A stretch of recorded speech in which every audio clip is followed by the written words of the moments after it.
Okay, and we've got, we're just passing off the side of Irene right now. It has taken more shape since we've seen it the last 2 nights. The eye is not yet discernible to tell if it is big. I'll zoom back. Malevolent weather system nearly 700 miles wide. We're following breaking news right now out of Washington, D.C., where a magnitude 5.3 earthquake has been felt in the D.C. area. The Pentagon has been evacuated. We were just talking to Senator Coons of Delaware, who, like so many others right now, slightly shaken by the tremors that they felt. The senator telling me live that the ground literally shook. Well, workers at Japan's Fukushima plant say the ground under the facility is cracking and radioactive steam is escaping through the cracks.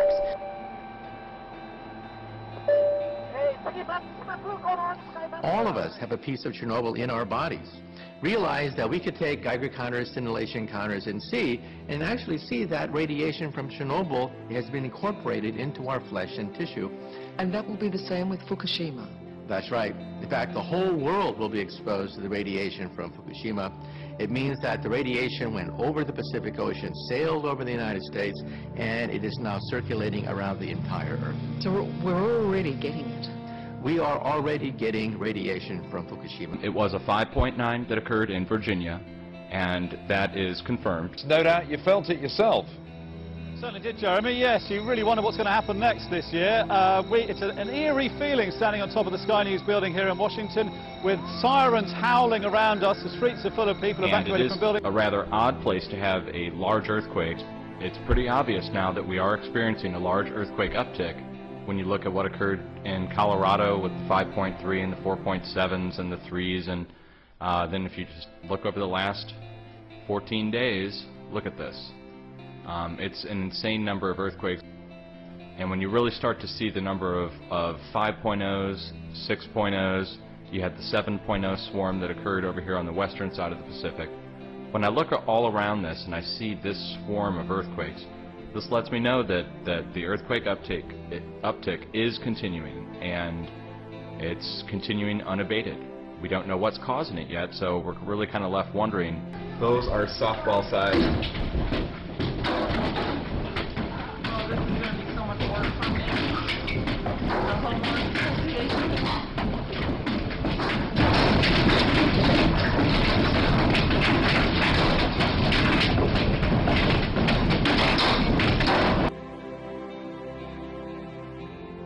Oh my God! That's real stuff. Yes. That's unbelievable. Oh my God, I can't believe it myself. Is it snow? Snow. Oh my God. It's snow in Auckland. Oh my God, it's snow! No!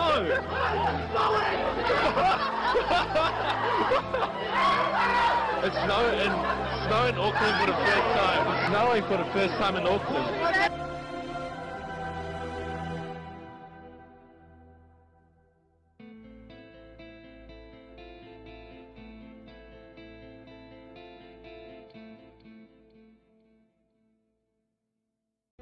In our obsession with antagonisms of the moment, we often forget how much unites all the members of humanity.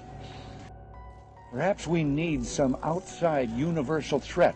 I occasionally think how quickly our differences worldwide would vanish if we were facing an alien threat from outside this world. Well, switching gears big time now. We've all heard about the end of the world in 2012. But could it be much, much sooner? Well, there's a whole lot of talk going all around the solar system that certain things we've seen recently should be taken as signs of something big being right around the corner. From the devastating earthquake in Japan to massive flooding in the U.S., the likes of which we've never seen, tornadoes, volcanoes, all kinds of natural disasters. And now we're expecting a Comet ELENIN.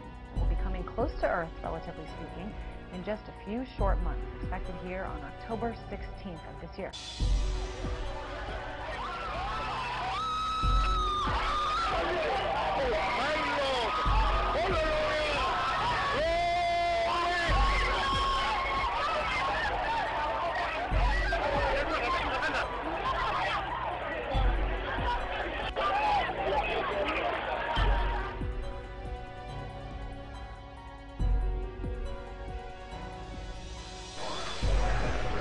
9 o'clock and it's still all yellow. What's going on here, but you can see the horizon is just this brilliant shade of yellow.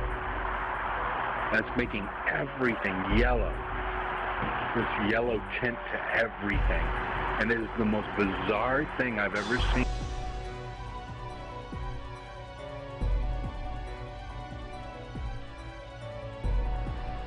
Look at this. Yeah, what do you think that is? Bizarre. Yeah, but it looks like aliens. It's not closing up. But, I mean, I've never seen anything like that. Ever. Is there anything in that direction? No. So the sun's over there.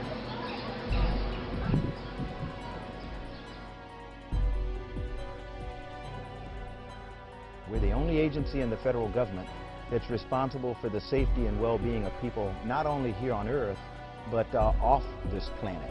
Think about the natural disasters that could occur in your area. Think about attacks that could come like 9/11 from outside forces, and talk to your family about your work and what they need to do to prepare for the unforeseen. You know what it is that you're going to do, know what it is that you want your family to do if an emergency arises, but most of all, be prepared. Is either a 5.8, 5.9, or a 6.0 magnitude earthquake. There, according to the USDC, okay, this is the District of Columbia Fire monstrous Hurricane Irene tightened its aim on the eastern seaboard, threatening 65 million people along a shore-hugging path from North Carolina to New England, the strongest to strike the East Coast in 7 years. You can still see monuments to Vladimir Lenin almost in every Russian town, but things are beginning to change, and from Lenin they're moving to alien. Russia's first monument to cosmic visitors has just been unveiled in Perm region.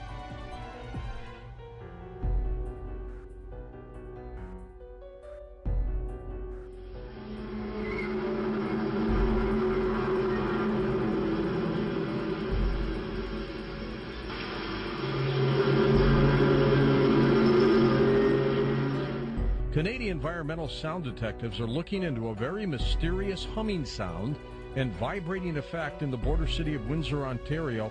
That's right across the Detroit River from Detroit.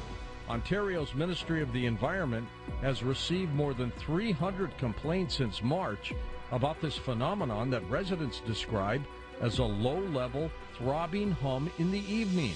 Now, a lot of people around the United States have heard this too. As a result, the ministry has set up seismic and sound monitors, but there hasn't been any official word on just what's been recorded. Since the humming began in March, theories of its source have abounded. The components of DNA have now been confirmed to exist in extraterrestrial meteorites. Researchers announced. A different team of scientists also discovered a number of molecules linked with a vital ancient biological process, adding weight to the idea that the earliest forms of life on Earth may have been made up in part from materials delivered to Earth, the planet, from space. A crisis of leadership. We've been talking about this all week. But what if there was some sort of outer space crisis? An alien invasion sounds crazy, perhaps, but then who thought we'd ever see the stock market swing 5% a day all week long? So maybe it's not as far-fetched as it sounds. If aliens invaded, who would step up to lead us in that fight, and could we even win? Well, the Kepler satellite currently orbiting in outer space has identified about 50 planets that seem very much Earth-like. In fact, every week we discover another Jupiter-sized planet in outer space. But a few of them may have intelligent life, perhaps even more advanced than what we have on Earth. Now, so how does this actually work? When Discovery decided they were going to do a show on alien invasions, your phone rings because you're on the sort of speed dial for theoretical physicists who can help them do the war game for how this might play out? Well, believe it or not, we physicists have actually studied the question of what happens if we do encounter a hostile advanced civilization in space. Either the aliens don't bother with us because we're simply too primitive, or if they do invade, it'll be more like Bambi versus Godzilla. The fact that they could be 1,000, 1,000,000 years more advanced than us. However, if, on the other hand, one day they do attack, We have to be prepared for the fact that they're going to overwhelm us in the opening shots of a war. Perhaps we need some outside universal threat. A lot of people are concerned about it. We've done a lot of research on Comet ELENIN, and what we found is there's a lot of missing data on this comet. NASA claims that it's a harmless little fuzzball of ice, won't come any closer than 22 million miles to Earth. Others are saying that they're getting pictures of it, that it doesn't look like a comet, it doesn't act like a comet, it's coming in from an area that comets don't normally originate from. We have sort of a maelstrom in our galaxy where comets originate, and this one's not coming from that neighborhood. So there are a lot of things about this comet that don't make sense. Couple that with the arrival of a very large asteroid along around the same time, coming in from a different angle, and the launch of the new emergency alert system on the same day of the arrival of that asteroid. And you have some very strange coincidences that it seems the officials are not being upfront about. I occasionally think how quickly our differences worldwide would vanish if we were facing an alien threat from outside this world. Now, I'm wondering if there can't be an upside to all this. I'm a big fan of the original Star Trek series, and it was only when, you know, there were alien civilizations that seemed to challenge the Earth that you found that the Earth got its act together for the kind of global governance that all the, you know, all the visionaries say we need that if we're going to deal with climate change, if we're going to deal with all the modern issues, global finance, where the sovereignty of individual nations is actually a political barrier to solving these big problems. So can there be an upside to the alien threat? Believe it or not, when President Ronald Reagan met Mikhail Gorbachev, we now know during the transcripts of the meeting that he said that if we were ever attacked by the Martians, you and me, the Soviets and the capitalist U.S., would be allies in the fight against the Martians. Well, that's how Ronald Reagan looked at it, and believe it or not, there's some truth to it. If we are faced with a common enemy in outer space, it would indeed help to unite the Earth, just the way Ronald Reagan said. Hey guys, look, the aliens are coming. We're live on 174. You can see we out here. Look, me and the homie, shit is real. What the hell? The alien invasion? I have no idea what is that.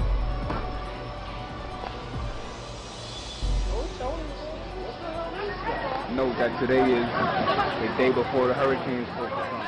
But we do have to plan for the day that maybe a few of them could be hostile.